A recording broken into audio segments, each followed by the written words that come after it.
And I was a Navy chief sitting in the back of a RAF high-value asset, sitting over the airspace in northern Iraq on the border of Syria, helping deliver kinetic effects to fight the fight against ISIL and ISIS.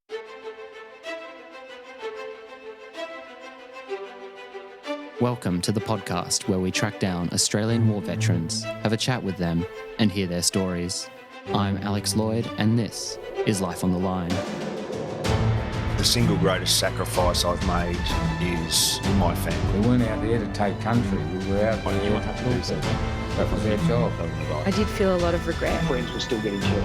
It got to the point where, you're going to funerals quite often. Do I lead under fire? And that was a heavy responsibility, I guess, on my shoulders that I didn't want to screw up. You have to be resilient to be able to cope. War itself is horrific. It's a horror story. It should never be dressed up as if it's something glorious. Not what you can do for yourself, but what can you do for your country. The volunteer for service was in effect to put your life on the line. Wayne Bemet served in the Australian Defence Force for 19 years with the Royal Australian Navy and the Royal Australian Air Force. He had 5 operational deployments from 2002 to 2015. He was medically discharged in 2017 for a variety of physical injuries, forcing Wayne to reinvent and re-educate himself for a life moving forward. He spoke to Angus Hordern about his military career and his transition from the Defence Force.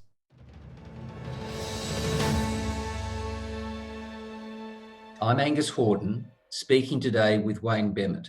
Wayne, welcome to Life on the Line. Oh, hi, Angus. Thanks very much for having me, mate. Wayne, where did you grow up? Yeah, I grew up primarily on the central coast of New South Wales. Moved here in 1986. Followed Dad. He was a railway worker, just labouring on the railway. So we travelled from the Hunter Valley from a young age and, settled on the central coast. And do you have any family in the military? My younger brother, he was in, so I followed him in. But I also have two of my cousins are still in. One's a PWA, and we're starting to get this sort of military family tradition. When you were growing up, do you remember when you first took an interest in the military? I do, mate. It was a bit of a pie-in-the-sky dream, to be honest. I was probably 13 or 14. Like every teenager, you want to be a fighter pilot, right? But it's not that easy, apparently. So, I had big dreams of being a fighter pilot and doing all that sort of stuff. But I took all the subjects and passed them reasonably well. But, it kind of just faded over time and didn't really reignite again until my brother joined. And I was in my early 20s where I saw he was living a really good life and thought that's something I'd like to do. And which branch did he join? He joined Navy in combat systems. So, I followed him in on the same branch. So when he joined, was he sort of, after training, off to sea and that sort of really had attraction to you? Yeah, it was also through the training environment as well. So I was still living on the Central Coast, just working various odd jobs, pulling beers and working in pubs. But he'd bring his mates back from course that was at HMAS Watson, so not too far. So I just see the type of person that he was bringing back and the camaraderie they were having. And to be honest, I was just having a really good time and getting paid well to do it. So I had a chat to my long-time girlfriend, which is now my wife at the time. So look, I think this is something I'd like to do. And followed him in. So really choosing the Navy wasn't hard. I mean, I know you said, flying before, but with your brother and all his mates being Navy guys, that was the real hook for you. It was, because I kind of knew what I was getting into. I'd seen the life that Aaron had started leading and the experiences he was having. I wasn't quite aware of the hard work that he was putting in and the training environment, how difficult that could be. But he was certainly that sort of guiding light as my younger brother, leading the way for us, So when did you actually join the Navy? I joined in 2000, so I was 24 at the time, so a little bit older at that period of time than most. A lot of guys were joining, guys and girls were joining straight out of school or late teens, so I was certainly one of the older recruits down there, and I didn't mind it because I'd gone out and I'd had some life experience and probably done every crappy job under the sun, which gives you a certain perspective. Yeah, cool. And in a serious relationship with my girlfriend, Bridget, who is now my wife, as I mentioned before. I thought, it's time to get serious about life. Big thoughts at 24. I thought I was an old man. But it was just a natural progression for me, Fortunate for you that you found the right girl so early in life. Some of us take a lot longer to find them. Yes. Maybe they just hide well. for you to have that maturity at 24, thinking, I want to get into a career, have a good pathway, well, the Navy will do that for you. So where did you do your basic training? Yeah, so like all Navy boys and girls, we went down to Cerberus for our initial training and seamanship training, because we were going into combat systems, which are a seamanship branch essentially. So after we did that, we're off to HMAS Watson. So that was our real specialty training for combat systems. So we started recruit school training in the January of 2000. I think I was complete by the end of 2000 and got posted to my first ship, HMAS Brisbane, for a decommissioning trip of all things, which wasn't too bad.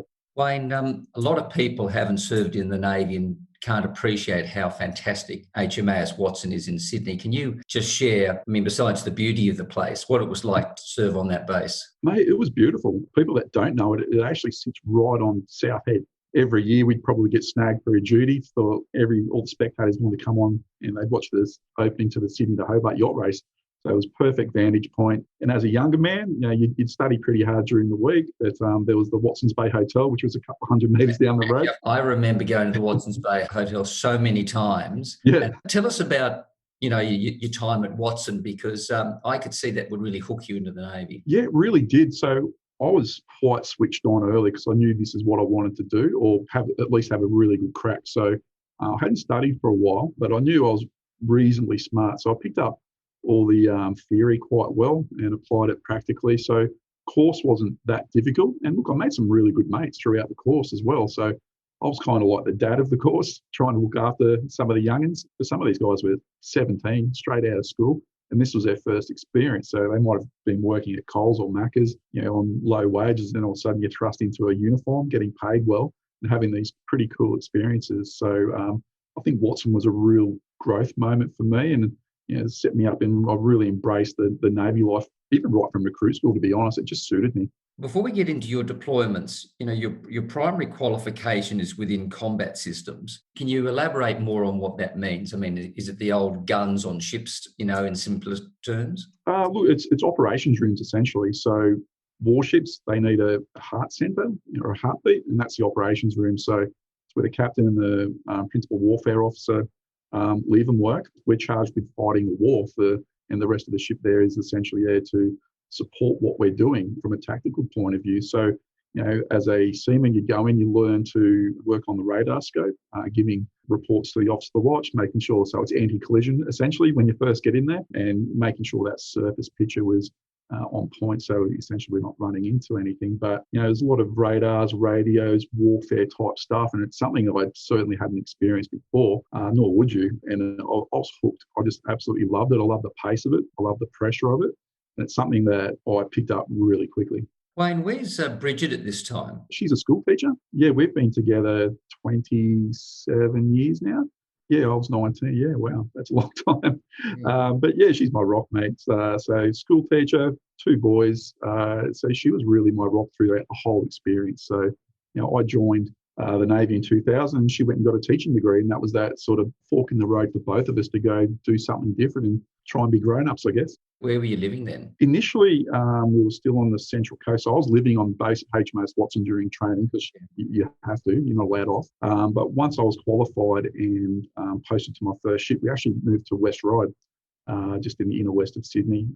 But we found we were coming back to the coast to see our friends just about every second weekend. So I thought I'd bite the bullet, come back to the coast and just commute. And, pretty much commuted either from Central Coast to Woolloomooloo or to Williamtown for 19 and a bit years. Yeah, I think you were very fortunate that she was so accommodating, because, if she hasn't appreciated what military life is like, then suddenly you're deployed to Watson and you don't see her till the weekends or if you go away. So I'm glad that's obviously worked for you.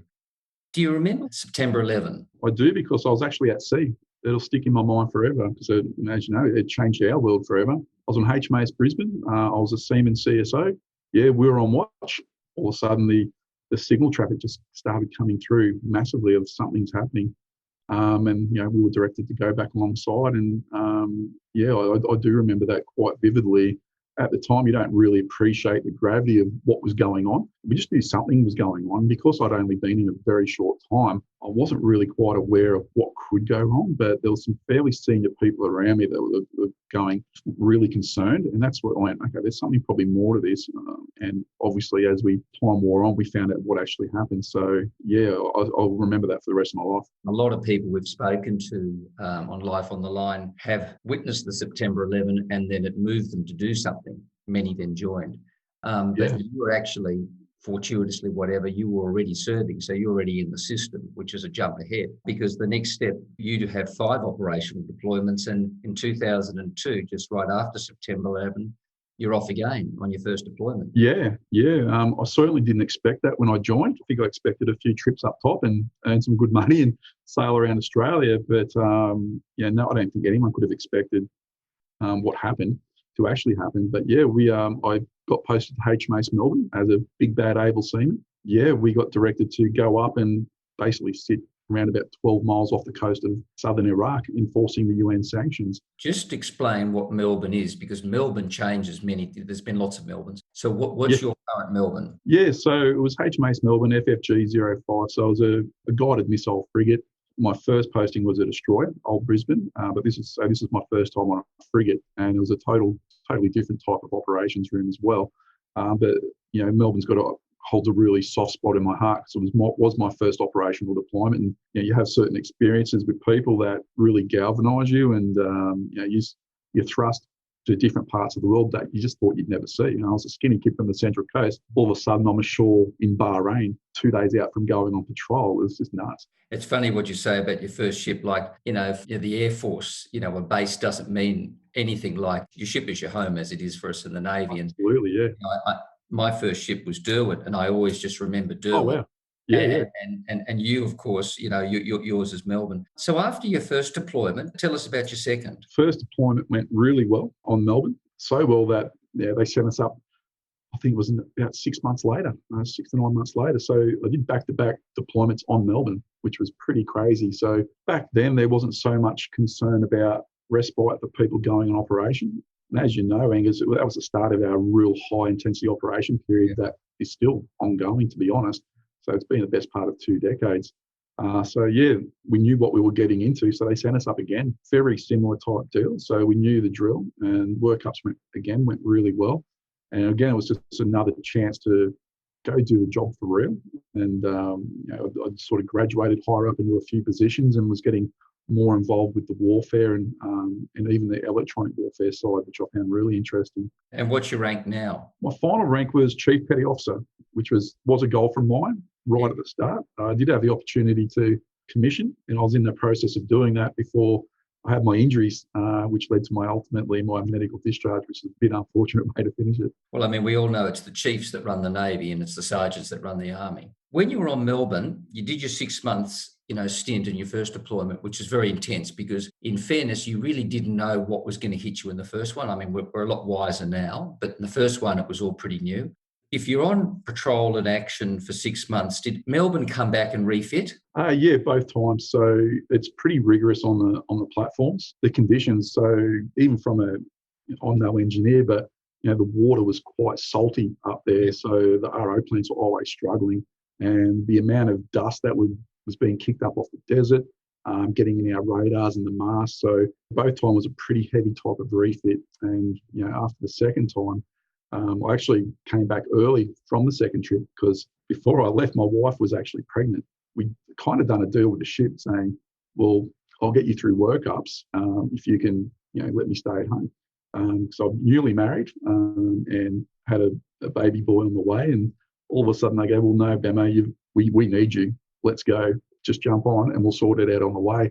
So I was not only stressed about going on operations for the second time, but my wife, who was having a difficult pregnancy, was in constant contact, saying, okay, what's going on now? And the divisional system, who I placed great faith in, really sort of let me down at key points on that trip because, the poor old captain, Vern Dushky, was a fantastic fella.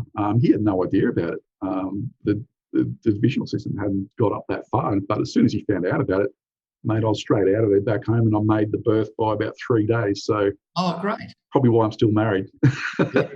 How does it sort of change for you? So you're back on board again, but now you're a dad. Bridget's at home. You've got this little champion who is growing up, and she's probably, how are you communicating? Are you speaking or Skyping, or I'm assuming we're past the mail stage? Yeah. So emails. the odd phone call by a sat phone. Bridget was an absolute rock and a trooper. She's always been very supportive of my career and really held it together on the home front. And I say this all the time, I wouldn't have had the career I've had or I did have if it wasn't for Bridget. She really was the unsung hero in all this and my absolute rock.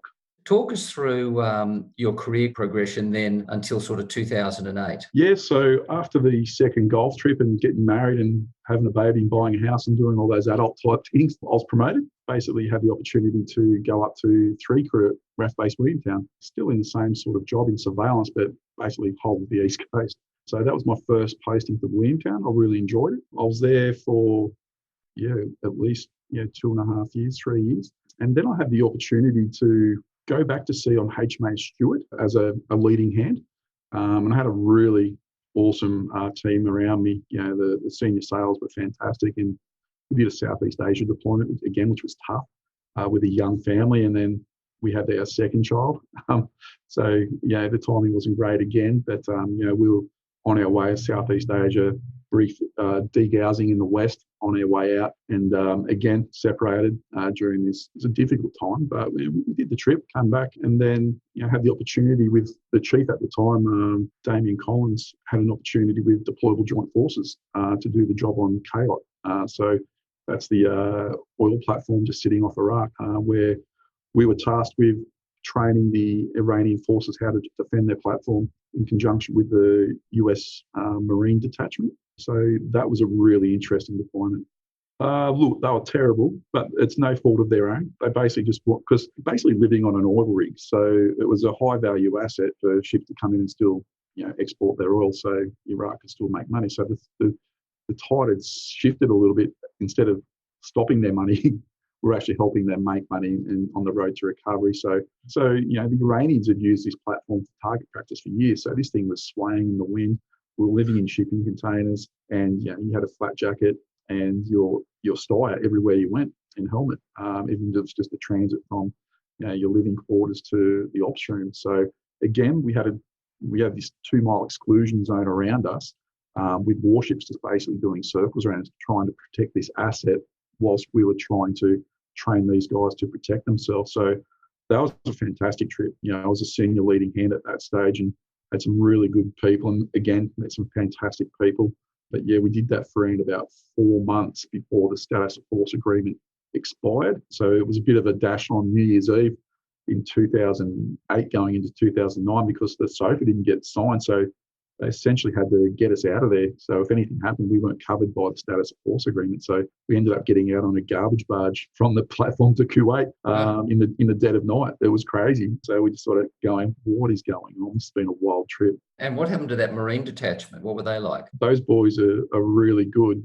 Sometimes the US get a bit of a bad rap, but my experience is every time I've worked with the US, fantastic. There's a real camaraderie between the US and Australia as well. Absolutely. They're genuinely interested in Aussies, and we formed quite a good bond on the platform, and look, they were the guys keeping watches on point on 50 cals, watching over us while we slept. So you couldn't thank them enough, to be honest. Yeah, I was going to ask you what weaponry did you have on board the platform? They were just 50 cals mostly, or pretty much 50 cals, sidearms for the boys as well, rifles. But for us personally, we didn't expect to use ours, and we didn't, but you'd wake up at night and the 50 cal start going off because the Iranians decide that they want to come in on the exclusion zone and just see what would happen. And they found that it's probably not a great decision. You'd wake up and, the boys have got our back again.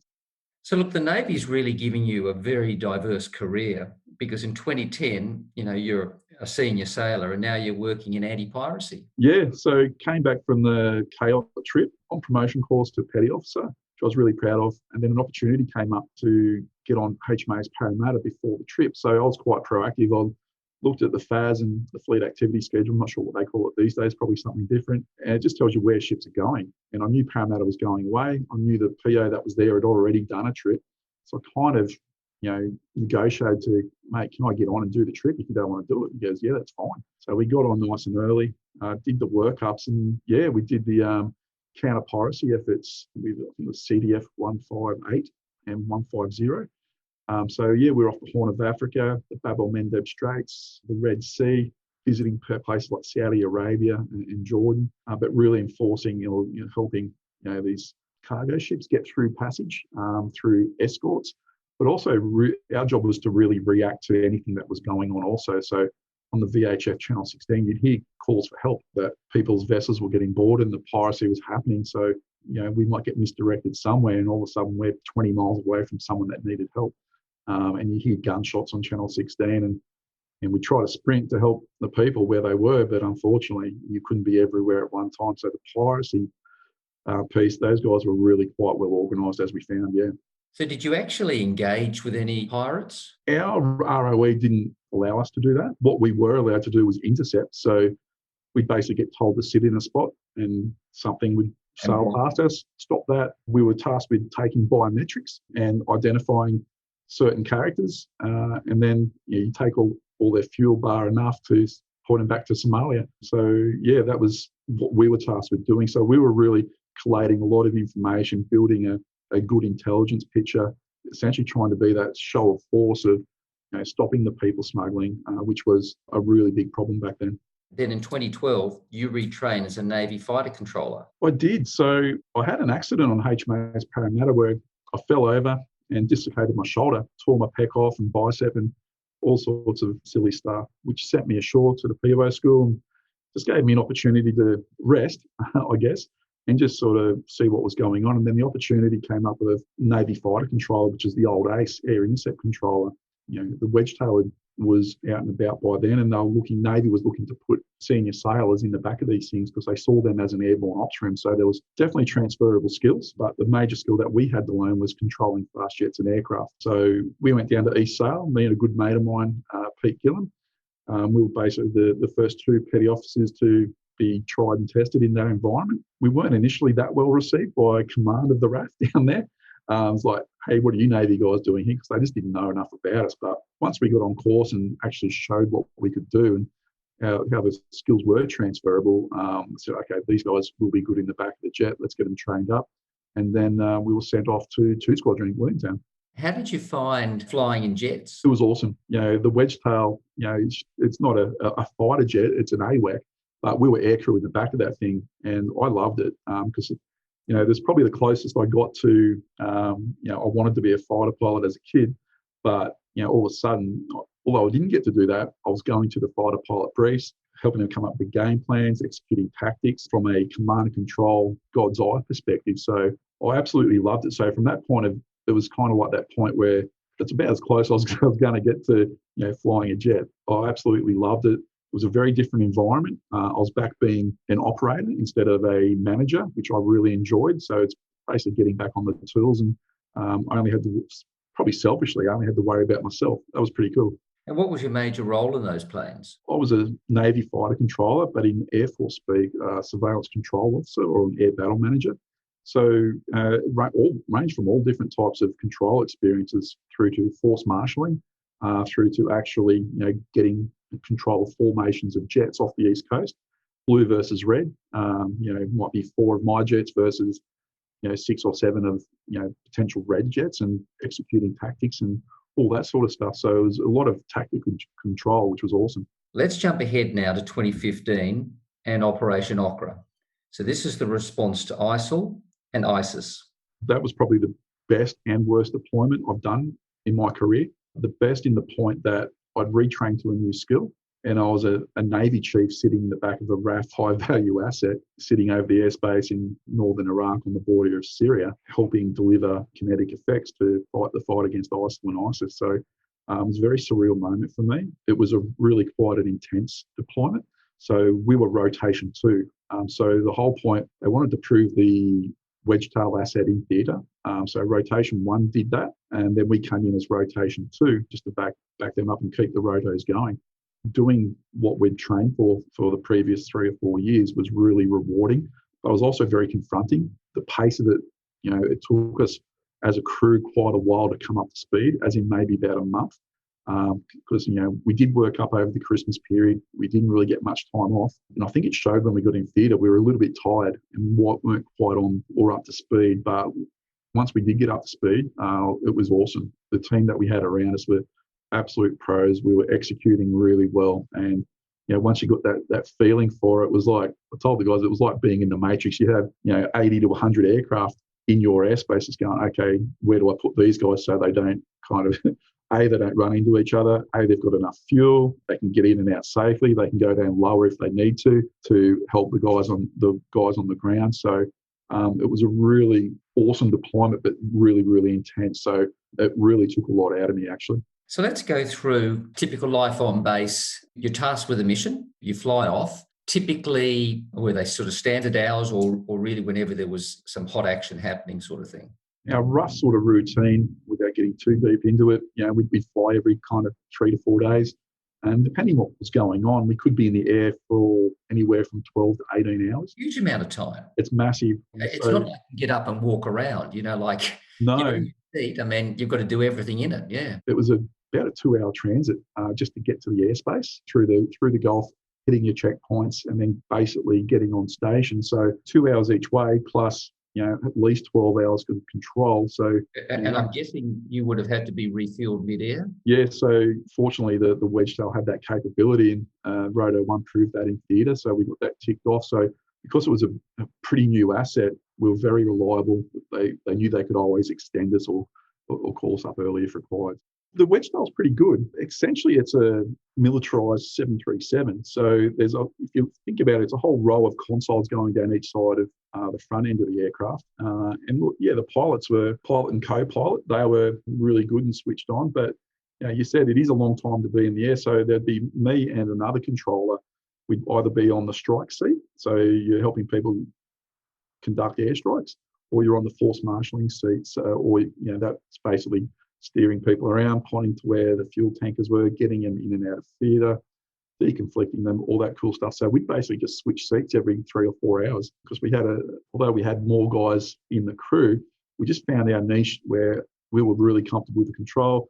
The other guys were comfortable in doing some other stuff on the back rail. So by the time you got to the 10 or 12 hour mark, I knew when I was done because my words had just stopped. I'd go to say something, but we were just that mentally fatigued that the words wouldn't come out or they'd get jumbled. And that's when you get the tap on the shoulder and you just swap roles. I think everyone gets that way because that you can only look at a screen for so long. And on top of that, you're in the air. And with that, flying is exhausting. So you put, the concentration, a serious job, focusing on computers in the air. How old are you then when you're doing this?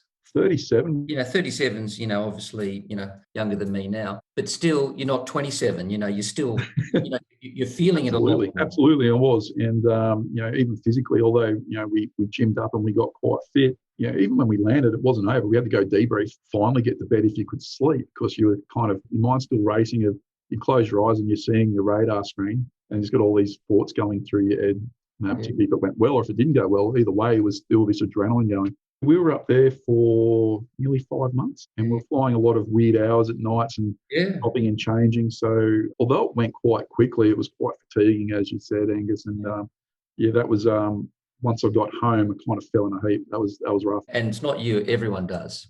How does all your Navy time end up finishing then? I often describe my Navy time as a split between Navy and Air Force. Overall, I actually spent about 50%, I think, working still as Navy, but with Air Force. It was 2017. I was actually getting ready to go and do another rotation on the Wedgetail, doing a run after work, and my knee went snap, crackle, pop.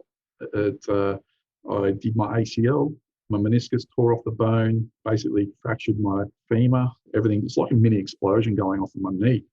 And everything just went wobbly and went, well, this isn't great. And I was literally supposed to deploy in like 2 weeks. So command were like, wow, what happened? And said, mate, I was just running after work. And once I got that injury looked at, I had a few niggling aches and pains over the years. I thought, let's have a look what's going on here. So they actually looked at my left knee and I'd be running around with a ruptured ACL on my left knee as well, and meniscus issues. Okay, let's check the back. And then, there was all sorts of issues with my back, as in all the time on ships of being seated in options and movement, all the discs had been worn away and bulged. And so that wasn't great. And same with my C-spine. And obviously I had some issues with a fall on Parramatta back in 2010 with my shoulder, had a full shoulder reconstruction. So all these things added up really quickly, as in, mate, your service is no longer required.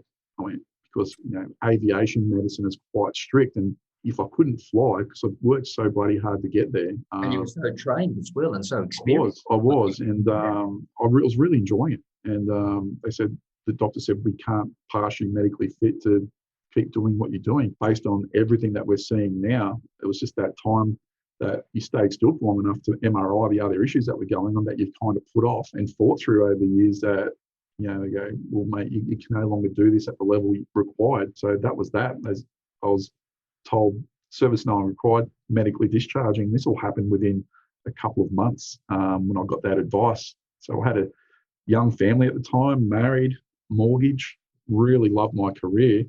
I go, well, what the hell do I do now? So it was a really confronting experience. And you suddenly go from, like you're weeks away from the next deployment, then you've had these injuries. And I mean, basically it's it's the punishment you've put on your body for your bad posture and not looking after yourself well enough. I mean, when you're in the plane, when you're on the ship, you're in a bad posture, it's bad hours, it's probably bad food, all of that sort of stuff. Yeah. And it all catches up, and your knee was just the first thing to go.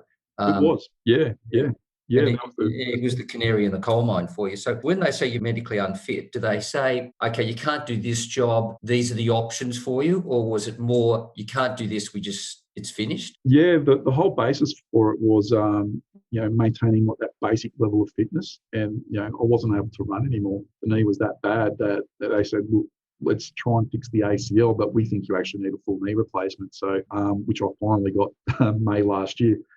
So I've got a nice I've had one of those. I could feel the pain. I know. Yeah. So that was pretty traumatic. But yeah, it was like, I just couldn't believe it was happening because, I'd had a really solid core of friends. And I described it to my wife as like, you're in first grade and you're traveling with the team and you're having a great time. And all of a sudden you put on the bench and then all of a sudden you kicked off the team. And I went, wow, this is really confronting. What the hell do I do now? So, I had surgery, probably 3 surgeries in 6 or 7 months. Every time they went into my right knee, just kept finding other bad stuff, particularly the osteoarthritis. So my knee was essentially crumbling as well. Surgery was kind of a way of life for me from July 2017 till the official discharge was September 2018, because it took that amount of time for the red tape and medical review boards and all that sort of stuff to happen. So I was basically, at home convalescing. So, 2 Squadron were fantastic and they understood how crappy my situation was, and they were basically letting me convalesce at home on the Central Coast. So the senior naval officer there, Peter Hassel, fantastic fella, he understood the situation quite well, but he was my, conduit to command saying, he's okay, he's at home, let's just leave it be and let him see what happens. But it's got into a really deep depression. I was basically just sitting on the lounge looking at the hundreds of staples in my knee and just trying to work out how it all went wrong. And I just felt robbed. I went, why is this happening to me? This is absolute bullshit. And, it's just one of those things that I had to go through this. Talk to my wife about it. It was like a period of mourning because I'd put so much into my career and I'd had such a good time with it. But also, probably wrongly, I'd put so much of my identity into it as well. I'd jump in my flight suit every morning, drive to Williamtown, go flying, come back. And I wanted to set a good example for my young boys as well, my sons. And when all that was taken away from me, it took a big piece out of me. So it took a really, at least 9 months to really go, okay, what's next? It was a real struggle. And my wife was just fantastic. She basically got me in a headlock, drove me to Williamtown, spoke to the doctors, helped me with some medication around my depression, and basically told me to wake up to myself and get on with your new life because people need you. And that was a real sort of turning point, I guess, for what I describe as my next life. I like that, Bridget. We should be having her on the screen as well. She's an absolute gem. You're very lucky because I get that, you come home and suddenly all that activity around you is gone and that credibility and that routine and your mateship. I was fortunate enough that I had a network outside of defence that I didn't really know about at the time. So a great family friend of mine, a good mate of mine, Michael Newton, he's got a background in finance. He had his own finance company. So I basically said, mate, why don't you just come in one day a week and just see if you just get you out of the house, just to clear your head. So, okay, cool. And I found after a couple of months, well, this isn't too bad. I think I've got a bit of an aptitude for it. That was just doing some mortgage broking. I was, after I discharged, and it was going pretty well. And then I thought, the paperwork's a killer, huh? It is. And I thought, you know what? What about financial planning? Throughout my career, although I was pretty savvy with my stuff, just through because it interested me so much and I wanted to make the most of my time in service. I'd been pretty well versed, but when I had the opportunity to go, okay, let's retrain, let's do your diploma and all the retraining. And I had this idea about, okay, why don't I just set up this company just for Defence Force? No one else is doing this. But, from a holistic point of view, there's certainly plenty of people, flogging off properties or doing things in isolation, but no one's really focusing or from an education perspective as well, Angus. So you probably appreciate this more than most being in the industry. So I've really taken it upon myself to, help people through transition, particularly medical transition, through some solid financial advice, but also, educate them about, making the most of their time in service. So if you have an issue that you don't see coming, you're not stuck in a hole. And based on that, the company's grown really, really well and fast. And basically that's led me to my next thing is that what are we doing about transition? It is a problem. I know they've formed the Joint Transition Authority, which is a great step for Defence, but I'm not sure how far advanced they are in changing things or in putting things in place that's actually going to help people or change the stigma that's associated with the transition. Because what I found is it's a very convoluted process. There's lots of stuff available, but it's kind of one bit here, one bit there. And if you're not switched on, you're just not going to find it or know what you're entitled to. So it's actually my mission, and I'm working with some good mate of mine at the moment, is to help create this kind of linear transition experience where you do have a dedicated start point and an end point, but at the end point, you've actually got options as well. So, people just are struggling through this transition experience, because sometimes they're not expecting it or they haven't planned for it, but they just don't know who to turn to. The Defence has the transition seminars and all the rest of it, which, they are what they are, but I think they've run their course. And this is me speaking personally, and from the hundreds of clients that I've helped through, my company, National Service Financial, through their medical discharge, the message is the same, that they just didn't know where to start, and there's no one really guiding them through that experience, because transition can be a very emotional experience, and some people don't want to deal with Defence because it's ended badly, so they kind of withdraw. So if they're getting help from a third party external Defence, but who also has Defence experience, people are more sort of likely to kind of embrace that experience and try and work out what's going on. Wayne, you're current. You've just got out of the system. The system's done what it's done to you, so you can empathise with them better than practically anyone, which gives you huge credibility, hence the trust, and therefore, you're really doing a good thing. And then by keeping them, you keep your military link going. And also the system is really complicated. I've looked at it many times. It keeps changing. There are so many different systems and opportunities. And I mean, you could run a business, looking after a couple of hundred veterans, and you would be busy for the rest of your life. And that's what we're finding, Angus, is now the word's getting out around what we're doing, because, our business model is essentially we're taking advantage of money that's on the table from EVA or Defence through the ADF transition program. So, my biggest thing is the veteran not to be out of pocket where possible. So, we've been quite successful, particularly around people going through medical transition, where they actually do get money set aside for them for financial advice, but they're finding they're really resonating with us because, A, I've been through it.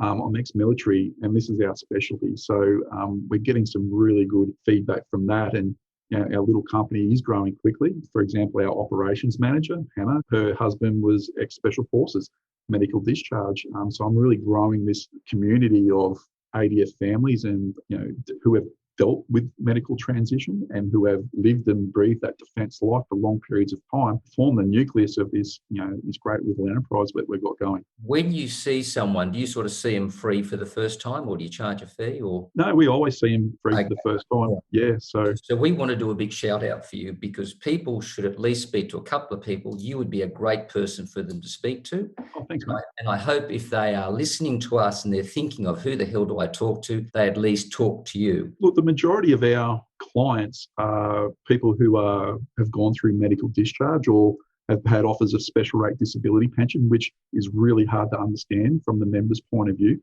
And we do also have people who are still serving but want to get ahead. So the majority is this medical discharge. So for those guys and girls, there's, we basically charge what's on the table from DVA or the ADF transition program.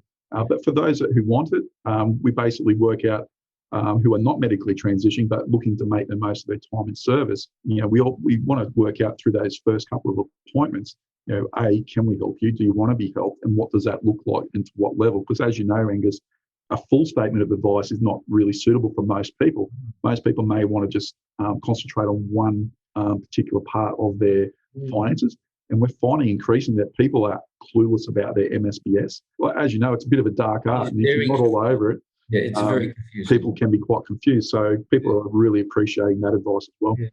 If you look over this, long period of time that you've served, is there anything in particular that sort of stands out to you? That's a really good question. Well, there's plenty of things, but I think the big thing was that Defence Force enabled me to live a life I don't think I would have otherwise have had. I was very humble beginnings from a housing commission background as a kid. Mum and dad worked really hard, but we didn't have much, which was okay.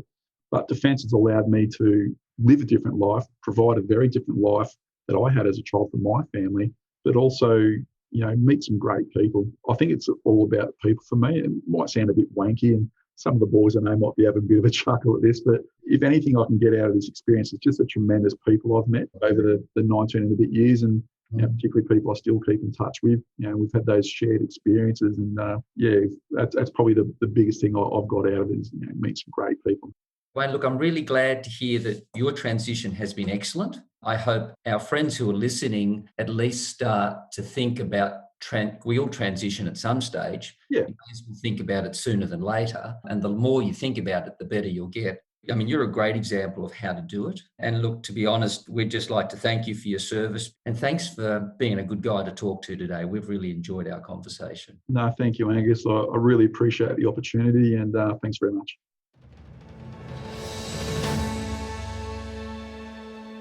Follow us on YouTube, Instagram, and Facebook at Life on the Line Podcast, on Twitter at LOTL Pod, and on LinkedIn at Thistle Productions. And find out more about this show and the team behind it at www.lifeonthelinepodcast.com. Life on the Line is brought to you by Thistle Productions. Artwork by Big Cat Design, music by Dan Van Werkhoven. Thanks for listening, and lest we forget.